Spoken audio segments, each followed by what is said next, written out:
जय हिंद दोस्तों।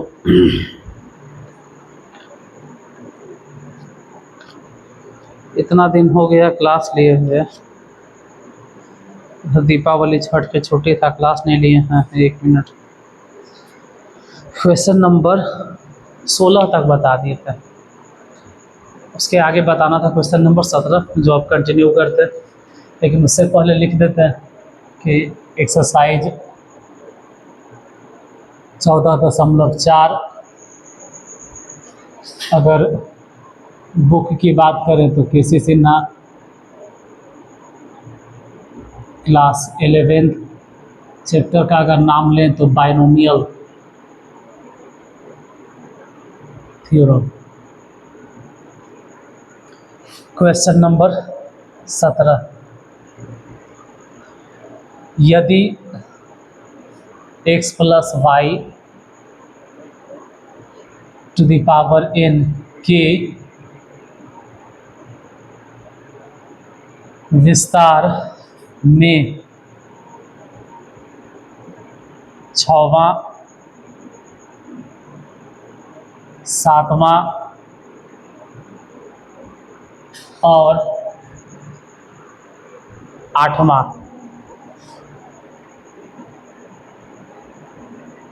पद 112, 7 और 1/4 हों तो x, y और n ज्ञात करें। x, y और n ज्ञात करें। इतना छोटा छोटा लिखने का पर्पस ये होता है क्योंकि ये जो क्वेश्चन, इसका सॉल्यूशन बहुत ही लंबा जाएगा और सॉल्व करना एक ही बार में है। फिर 2 बार अगर सॉल्व करेंगे उतना बेहतर नहीं समझ में आएगा। तो चलो क्वेश्चन स्टार्ट करते हैं। देखो 2 मिनट क्वेश्चन लगने में आपके सामने टाइम लग जाता है। अब 2 मिनट का जो हम टाइम लेते हैं वो जो है सो क्वेश्चन ही इम्पोर्टेंट होता है। क्वेश्चन को ज़रा ध्यान से समझिए। अगर नहीं समझ पाते हैं तो चलो हम अंडरलाइन करके दिखाते हैं। 6वां, 7वां और 8वां। और यहाँ ध्यान देना है, 6वां पद 112 है, 7वां पद 7 है और 8वां पद 104 है। जो हम ग्रीन मार्कर से अंडरलाइन किए हैं या ग्रीन मार्कर से हाईलाइट किए हैं, उस पर ध्यान देना ज़रूरी है कि 6वां पद कितना है, 7वां पद कितना है और 8वां पद कितना है। जैसे आए क्वेश्चन लिख दिए, कोई बकवास नहीं, लेकिन अब बोलना ज़रूरी है कि आपका ध्यान भी जाए 6वां पद कितना है। तो आप सोचिए, फिर हम बोलेंगे 6वां पद कितना है। अब 6वां पद आप सोच लिए, अब हम बोलते हैं क्योंकि यहाँ लिखा हुआ है, समझाएंगे क्या। 6वां पद 112, 7वां पद 7 और 8वां पद 1/4। होता है कि कभी कभी ऑफलाइन बहुत सारे वैसे विद्यार्थी, अब तो खैर नहीं, इस बार जो बैच में है वो जो अच्छे हैं, जितने भी विद्यार्थी सब बहुत अच्छे हैं, मतलब ठीक ठाक है, बहुत अच्छा है, ठीक ठाक नहीं बोलेंगे। कुछ कुछ वैसा बैच भी धर आया जिसमें सामने लिखा हुआ है 6ठा, 7वां और 8वां, फिर भी उसको नहीं समझ में आता। खैर आप लोग को समझ में आ गया होगा। 6वां पद, 7वां पद, 8वां पद, मतलब ये हो गया कि T6 यानी 6वां पद इज इक्वल टू 112। उसके बाद 7वां पद यानी T7 इज इक्वल टू 7। फिर 8वां पद यानी T8, 8वां पद मतलब T8 इज इक्वल टू 104। ऐसे लिख दिए, या फिर ऐसे मत लिखो। 6वां पद, आप जैवा भी पद निकालना चाहते हैं, 6वां पद, 7वां पद, 8वां पद, हम कोई भी पद निकालें। एक बात समझाएं कि जो भी, मतलब जो भी पद निकालना होता है, मान लीजिए 6वां पद निकालना है तो कॉम्बिनेशन का लोअर सफिक्स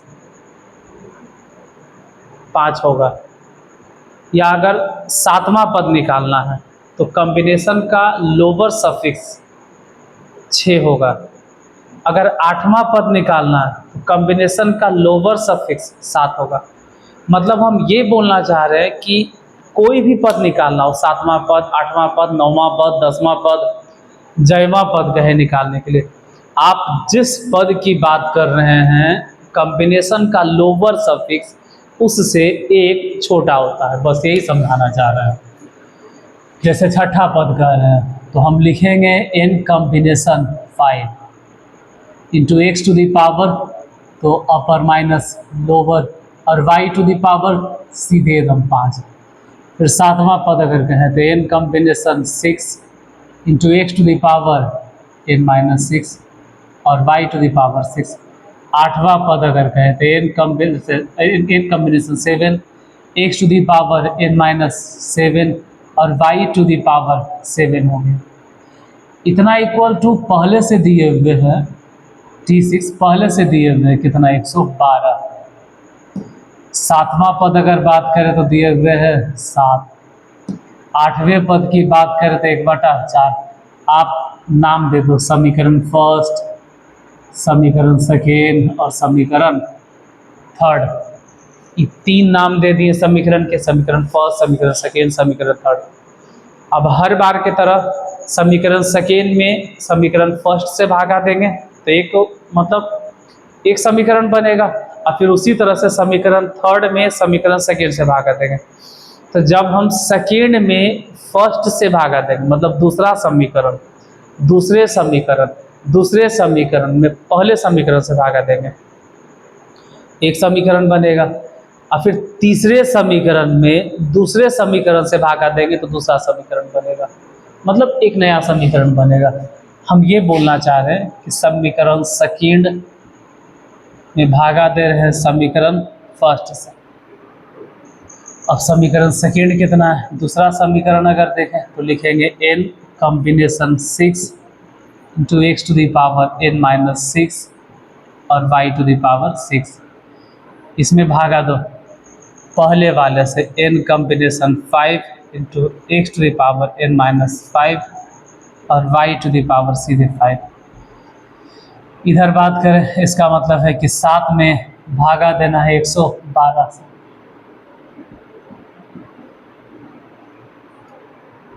अब कॉम्बिनेशन का रूल है, लगा के तोड़ो, n कॉम्बिनेशन 6 मतलब n फैक्टोरियल बटा 6 फैक्टोरियल और साथ ही साथ n माइनस 6 फैक्टोरियल।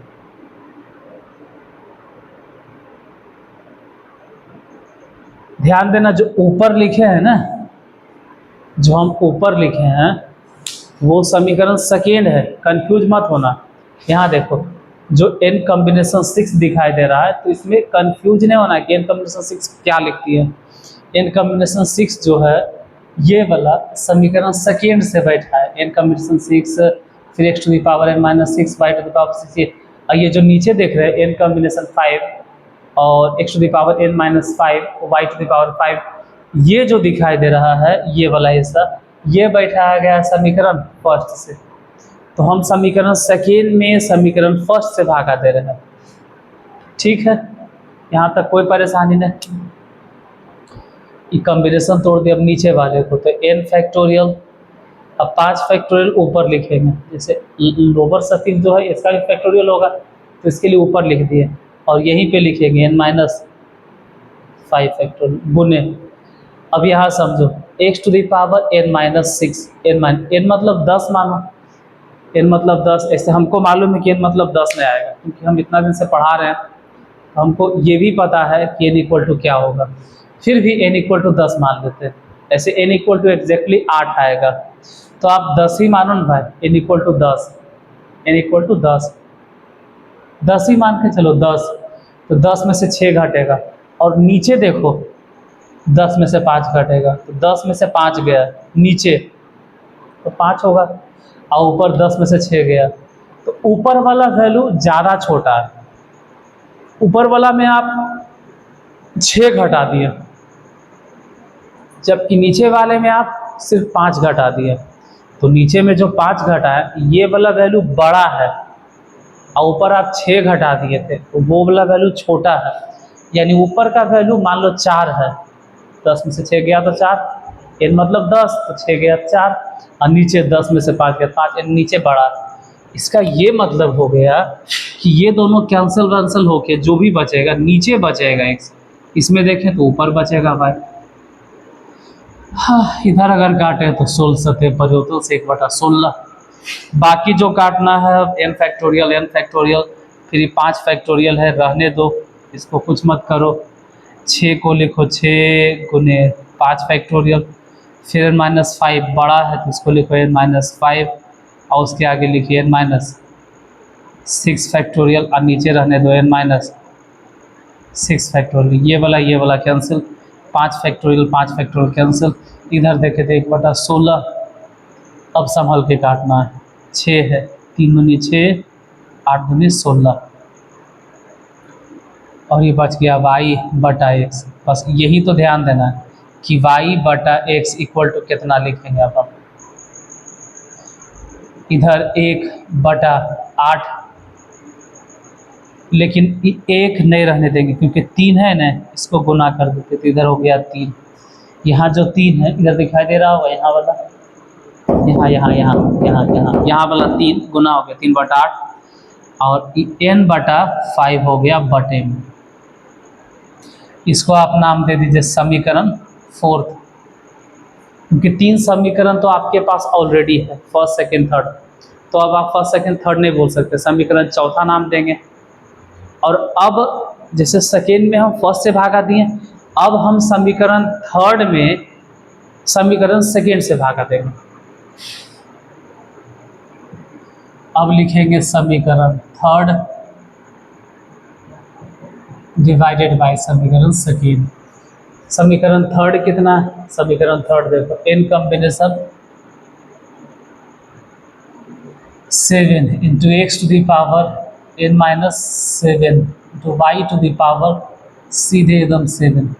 तीसरे समीकरण में दूसरे से भागा देंगे, n combination 6 into x to the power ये वाला n-6 और y to the power 6 is equal to, तीसरा मतलब 1/4 और उसमें भागा देना है, चलो इसे तो 2/4 भागा 7। अब इधर जो भी है वो कॉम्बिनेशन वाला रूल है, आता है तो तोड़िए, नहीं आता तो सीखिए। n फैक्टोरियल बटा नीचे 7 फैक्टोरियल, मतलब लोअर सफिक्स जो है उसका फैक्टोरियल, और फिर अपर माइनस लोअर भी लिखना होगा, यानी कि n में से 7 घटा के। फिर ये वाला देखे तो n फैक्टोरियल और 6 के लिए ऊपर लिखा जाएगा और यही लिखाएगा n-6 फैक्टोरियल, ठीक है। फिर वही सब बात कि x to the power n-7, n-7 मतलब 10 में से 7 गया, तो अगर 10 में से 7 गया इसका मतलब है ऊपर 3 बचेगा, लेकिन नीचे n में से 6 गया तो नीचे तो ज़्यादा बचेगा ना, n में से 6 मतलब 10 में से 6 गया तो 4 और ऊपर 10 में से 7 गया तो 3, इसका मतलब है नीचे बड़ा है तो नीचे x, y तो खैर साफ सा लग रहा है कि y ऊपर, y/x is equal to 1/28 direct हम लिख। अब जो कटे सो काटो, n फैक्टोरियल कट गया, 6 फैक्टोरियल छोटा है तो इसको छोड़ दो, लेकिन 7 फैक्टोरियल बड़ा है तो 7 गुने 6 फैक्टोरियल लिखो। 7 फैक्टोरियल बड़ा है इसलिए 7 फैक्टोरियल को लिखना पड़ा 7 गुने 6 फैक्टोरियल। अब n-6 बड़ा है ऊपर वाला तो n-6 तो 1 घटा दिए तो बचा n-7 फैक्टोरियल, और फिर नीचे तो खैर n-7 फैक्टोरियल है ये बराबर, सर बराबर गलती से लिखा गया y/x, तो बोलिए गया था कि y/x इज इक्वल टू 1/28। अब 6 फैक्टोरियल कट गया, n-7 फैक्टोरियल कट गया, 7 से ही वाला कट गया, 7 जगह 28, तो हम ऐसे कह सकते हैं कि y/x बराबर 1/4 तो है ही है, n/6 भी इधर चल जाएगा। कुछ गलती नहीं काटे हैं, दरअसल होता ही है ना कि काटने में ही हमसे गलती हो जाता है, क्योंकि कभी सब चीज़ सही चल रहा है। इससे कई बार एक बार 14 नंबर क्वेश्चन बता रहे तो वही गलती काटे में हो जाता है, काटना पड़ता है बड़ी संभल के। फिलहाल ये वाला जो निकला समीकरण 5, अब यहाँ है समीकरण 4। अब थोड़ा 1 मिनट के लिए आप खुद सोचिए कि क्या करोगे यहाँ पे। समीकरण 4 में अगर देख रहे हैं आप लेफ्ट साइड में, और अगर नहीं दिखाई दे रहा तो 1 मिनट ग्रीन मार्कर से आपको हम दिखा देते हैं अंडरलाइन करके, क्योंकि समीकरण 4 में आप देखिएगा तो वही चीज़ आ रहा है जो कि समीकरण, कहाँ गया 4, हाँ यहाँ पे, यहाँ ध्यान देना समीकरण 4 इस जगह पे, ये समीकरण 4 हो गया, इस पे ध्यान दोगे और फिर यहाँ पर ध्यान देना। इन दोनों का लेफ्ट साइड, इन दोनों का लेफ्ट साइड इक्वल, जरा गौर से देखो, दोनों के लेफ्ट साइड में y/x है, दोनों के लेफ्ट साइड में y/x है।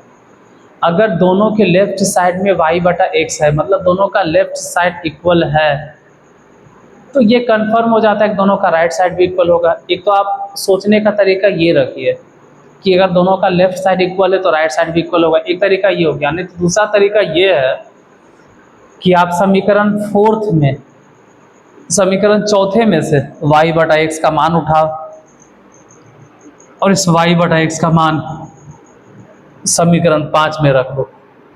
तो एक तरीका तो ये हो गया कि चौथे समीकरण में भी y/x है लेफ्ट साइड और इसमें भी y/x है, तो दोनों का राइट साइड इक्वल कर दो। यानी तो दूसरा तरीका ये हो गया कि आप लिखिए कि समीकरण 4 में से y/x का मान समीकरण 5 में बैठाने जा रहे हैं, आप ये लिख सकते हैं। और नहीं तो आप मत लिखो, उतना भर आप समझदार है, सीधे काम करो, y/x की जगह बैठा दो 3/8, अब बटे में n-5, उतना भर आपको समझ में आता है। 1/4 इंटू n-6, 4 से वाला काटो, 4 दूनी 8। अब क्या करना है, दिखाई दे रहा है ना, हाँ, n-6 को यहाँ गुना करो तो 3n हो गया, और 6 गुना कर दिए तो 18 हो गया, ठीक है। 2n गुना कर दो तो 2n हो गया और -10, यहाँ तक ठीक है। अब हाँ दिखाई दे रहा है, 3n में से 2n गया तो n हो गया और उधर -10 है। इस सब चीज़ पे ध्यान देना, बहुत छोटा छोटा चीज़ है। जैसे यहाँ -10 है, -10 है, -10 है, ये 18 जो माइनस में है ये बराबर के ऊपर भेजो, तो -18 अगर बराबर के ऊपर गया, ये -18, -18 अगर बराबर के ऊपर गया, -18 अगर बराबर के उस तरफ गया तो प्लस हो जाएगा, मतलब 18 और -18 लिख दे ना, 18 और 10 घटेगा तो कितना हो जाएगा 8, n इक्वल टू हो गया 8 आंसर। लेकिन सिर्फ इतने में संतोष नहीं होना है, क्योंकि n इक्वल टू 8 निकाल कर आप इतना खुश नहीं हुए, क्योंकि n के साथ साथ अभी x और y भी निकालना है। चलो कुछ तो सॉल्व हुआ। अब x y निकालना है तो क्या करेंगे, कुछ नहीं, इस n का मान या तो आप समीकरण 4 में बैठाओ या तो समीकरण 5 में बैठाओ। n का मान या तो समीकरण 4 में बैठाइए या तो समीकरण 5 में, मतलब किसी में बैठाओ जहाँ n है, तो कहीं भी रखो ना, आपकी मर्जी। तो बोलना जहाँ भी लिखना वहाँ बता देना। समीकरण मान लीजिए इसी में बैठाना चाहते हैं, यही बैठाते, दोनों में से कहीं भी बैठाइए, दोनों चलेगा। समीकरण 4 पे ही हम बैठाते हैं। समीकरण 4 में n का मान रखने पर, समीकरण 4 यही तो है y/x, तो लिखो y/x इज इक्वल टू, यहाँ 3 है तो 3 लिखाएगा बटा 8, तो 8 लिखेंगे। फिर n के जगह पर कितना, तो n अभी अभी निकालें, n कितना निकालें, n कितना आया, n क्या ज्ञात किए 8, तो लिखो 8 और -5। ऐसे अगर आप लाइन बर्बाद नहीं करना चाहते हैं तो डायरेक्ट आप बताइएगा कि 8 में से 5 घटेगा तो कितना आएगा, 3। अगर 8 में से 5 घटेगा तो 3 आएगा। सबको मालूम है कि 8 में से 5 घटता है 3, तो ऊपर भी 3 है नीचे भी 3 है, कट गया। y/x इज इक्वल टू कितना हो गया 1/8। अब यहाँ से आपके पास दो रास्ता है, या तो y इक्वल टू निकाल लो, नहीं तो फिर x इक्वल टू निकाल लो। मतलब x इक्वल टू निकालते हैं, x बराबर हम ये बोलेंगे कि x उधर गया और 8 इधर गुना हो गया, यानी कि x equal to 8y।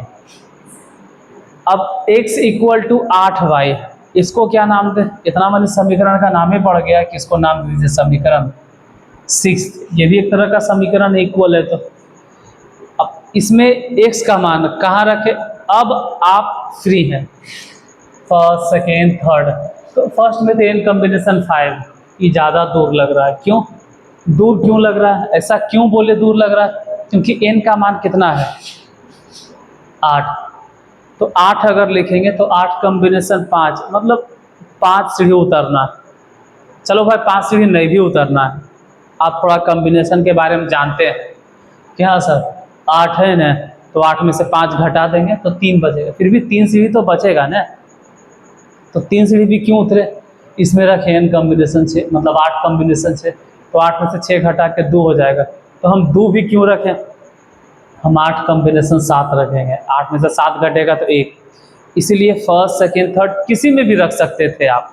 First में रखेंगे तब भी बन जाएगा, सेकेंड में रखेंगे तब भी बन जाएगा, थर्ड में रखेंगे तब भी बन जाएगा, लेकिन हम समीकरण थर्ड में रखेंगे। क्यों रखेंगे? हम यहाँ पर रुक के आपको 2 मिनट तक हम इसके ऊपर डिस्कशन किए। अब बोलेंगे x का मान, n का मान, x का ही नहीं n का भी मान, x के साथ साथ n का भी मान, x तथा n का मान समीकरण थर्ड में रखें। हो सकता है कि उधर दिखाई नहीं दे इसलिए नहीं लिख रहे हैं, उधर कट जाएगा। हम x का मान और n का मान दोनों का मान समीकरण थर्ड में बैठाएंगे। समीकरण थर्ड कितना है? देखो तीसरा समीकरण n मतलब कितना? 8 कॉम्बिनेशन 7 इंटू x। तो जहाँ x दिखाई दे वहाँ x की जगह पे कितना बैठाना है? 8y। तो 8y बैठा दी। पावर कितना? n-7। n-7 मतलब 8-7, क्योंकि n मतलब तो जहाँ n है, जहाँ n है, जहाँ n है, जहाँ n है, उस n के जगह पर 8 बैठाना है, क्योंकि n का वैल्यू हम निकाल दिए हैं 8, तो n मतलब 8 बैठना है इंटू y। तो y को तो y रह देंगे, y to the power 7 is equal to, तो लिखो ना कि 1/4। अब ध्यान देना 8 कॉम्बिनेशन 7 हल कर लीजिएगा तो 8 होगा। इधर देखो 8, क्योंकि 8 में से अगर 7 घट गया, समझो थोड़ा सा, देखो ये हल कर लेना, ठीक है। 8 कॉम्बिनेशन 7 को हम 8 कॉम्बिनेशन 1 भी लिख सकते हैं। जैसे अपर सफिक्स में से लोअर सफिक्स घटा के लिखते हैं, तो 8 में से अगर 7 घटा देंगे तो नीचे तो 1 नहीं बचेगा। हम कितना बार समझाएं कि जब आपको लगे कि नीचे वाला लोअर सफिक्स बड़ा है, इससे ऊपर से 7 सीढ़ी उतरना, फिर नीचे से 7 सीढ़ी चढ़ना, उससे अच्छा है कि आपने 7 घटा दीजिए। और अगर आप परमुटेशन कॉम्बिनेशन पढ़े हुए हैं तो आपको इतना परेशानी नहीं होगा, इतना हमको भोगना नहीं पड़ेगा, इतना फालतू लेक्चर देने की जरूरत नहीं है। कितना भोगेंगे आपको समझ में नहीं आएगा, उससे अच्छा है कि आप परमुटेशन की तरफ पढ़ लीजिए। मतलब उससे अच्छा है कि आप परमुटेशन कॉम्बिनेशन पढ़ ही लीजिए, ज़्यादा बेहतर रहेगा। 8 कॉम्बिनेशन के क्वेश्चन बताया जाता है कि कैसे हल करना। 8 हो गया, और ये तो खैर 8 में से 7 का पावर 1, 8 और y टू दी पावर, आपको लग रहा होगा ना कि y के पावर 1 लिखेंगे, लेकिन y के पावर 8 में से 7 गया 1 है, सही है आप जो सोच रहे हैं, लेकिन उधर जो 7 है, इसलिए y to the power 8 is equal to 1/4। ठीक है, यहाँ तक कोई दिक्कत है? अब समझो y to the power 8 is equal to 1/4, और साथ ही साथ ये 64 भी बताना होगा। नो प्रॉब्लम, यहाँ तक कोई दिक्कत नहीं। अब देखो y to the power 8 is equal to 1/4, मतलब बटा में अगर 4 है तो 2 गुने 2 यानी 2 के स्क्वायर होगा, तो 4 के मतलब हो गया 2 के स्क्वायर, 1/2 के स्क्वायर, 64 मतलब हो गया 2 के पावर 6।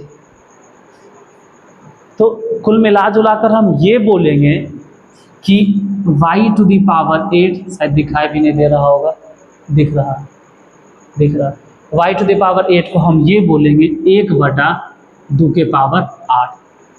2 पर पावर 8। इतना छोटा इसलिए लिखना पड़ता है क्योंकि एक ही बार में हम समझाना चाह रहे हैं। तो इधर y टू दी पावर 8 और उधर देखें तो 1/2 के पावर 8। अब देखो एक पर तो जितना पावर मन करे दे दो, 1 पावर 8, 1 पर पावर 10, 1 पर पावर 16, उससे कोई फर्क नहीं पड़ेगा। हम ये बोलना चाह रहे हैं कि y इक्वल टू कितना निकलेगा, तो यहाँ लिख देते हैं y इक्वल टू 1/2, उतना बार आप समझते हैं। तो आपके पास 2 वैल्यू आ गया। अगर आप कंसंट्रेट नहीं कर पा रहे हैं तो एक यहाँ देखिए n इक्वल टू यहाँ ये वाला n इक्वल टू 8 और एक वैल्यू यहाँ आ गया, यहाँ y इक्वल टू 1/2। अब रहा बात सिर्फ x निकालना है, तो उसके लिए उतना फालतू कौन इन्होंने टाइम लगाता है। यहीं पे कहीं देखो ना होगा रिलेशन बनेगा। x इक्वल टू निकालना है तो क्या करना है, 8 गुने y, यही तो है। मतलब अगर x निकालना है तो आप बोलिए ना कि 8 गुने y मतलब कितना, 1/2, तो इसे ही कट गया, यानी x बराबर कितना हो गया, 4। तो x इक्वल टू आ गया 4, x इक्वल टू 4, y बराबर 1/2 और n इक्वल टू 8। इतना लंबा सॉल्यूशन है कि हौच पौच तो हो ही जाएगा। देखो आप जिस एक्सरसाइज में है, भले ही एक क्वेश्चन बताने में आधा घंटा लगता है, लेकिन हम पूरा कॉन्सेप्ट क्लियर करना चाहते हैं तो टाइम तो लगेगा ही, नहीं तो फिर वैसे ही जैसे तैसे आएंगे हाँ करके हम भी चले जाएंगे। ऐसे पूरा कोशिश करते हैं कि हम ज़्यादा बकवास ना करें, आएँ और पढ़ा के चले जाएं। फिर भी अगर थोड़ा बहुत बकवास करते हैं तो माफ़ करना। x इक्वल टू 4 हो गया, y इक्वल टू 1/2 हो गया और n इक्वल टू 8 हो गया, आंसर हो गया।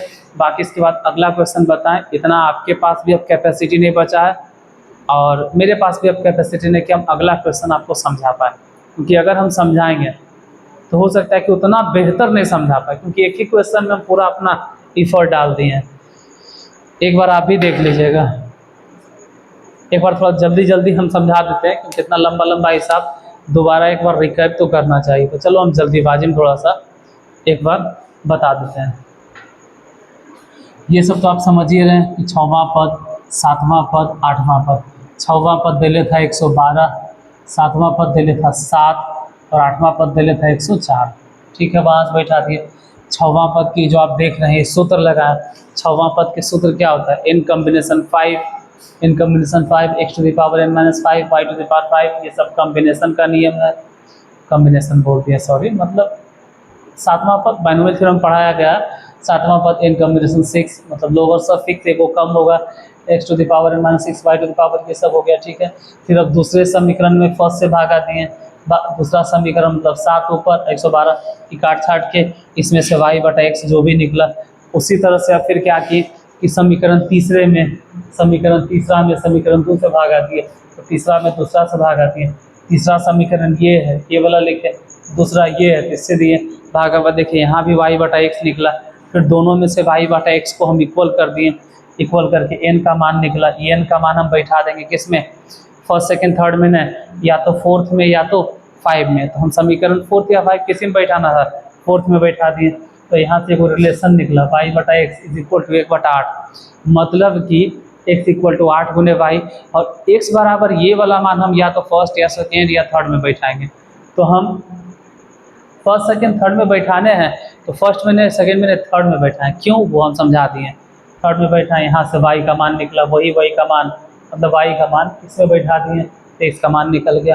Question solve. इसके बाद अगला क्वेश्चन के लिए अगले वीडियो में मिलते हैं। अगर आपको क्लास अच्छा लगा तो कम से कम जाते जाते इस वीडियो को लाइक कर देना, और अगर आपको लगे कि ये किसी के लिए यूजफुल है, किसी को आप बता सकते हैं, कोई किसी सिन्हा बुक से, जैसे बिहार में अधिकांश स्टूडेंट इसी से बनाते हैं, किसी सिन्हा किताब से। और बिहार क्या, इवन हम कहते हैं कि पूरा ऑल ओवर इंडिया में अच्छा किताब है, बहुत अच्छा नहीं कह सकते हैं तो है, इतना ख़राब भी नहीं, बहुत अच्छा नहीं, फिर भी ख़राब भी नहीं, अच्छा है। NCERT से देखो बेहतर है। NCERT पढ़ने के लिए ठीक है एक तरह से, लेकिन अगर आप मैथ ज़्यादा बनाना चाहते हैं तो उसके लिए आपको कोई ना कोई प्राइवेट किताब फॉलो करना होगा। और अभी फ़िलहाल किसी से ना सॉल्व कर रहे हैं तो हम इन्हीं का नाम लेंगे। इसके बाद किसी और का सॉल्व करेंगे तो उनका नाम लेंगे, और सॉल्व तो हम सभी करेंगे, जितना प्राइवेट किताब हम सबका कॉल करेंगे। तो खैर आज यहीं तक पढ़ते रहिए और अपना ख्याल रखिए। मिलते हैं अगले वीडियो में, तब तक के लिए जय हिंद।